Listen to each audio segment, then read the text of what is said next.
আমার এই নিচে থাকা স্ক্রিনে এই ভিডিওটা দেখো ভাই, ওরা গরু বিক্রি করতে পারছে না, তার জন্য কি বলছে।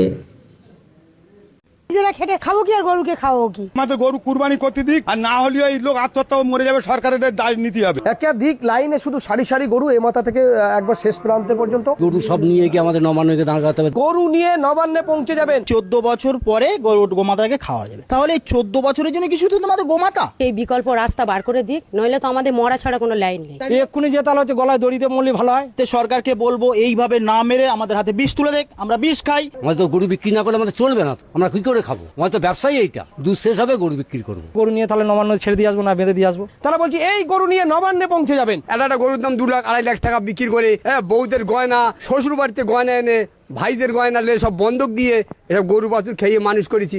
এইসব টাকা আমরা কি দেবো? ইন্টারনেটের টাকা লোয়ার 5 লাখ টাকা, এসব টাকা আমরা কমুনতে দেবো? তাহলে তো আমাদের তো পালাবার ছাড়া আর রাস্তা নেই।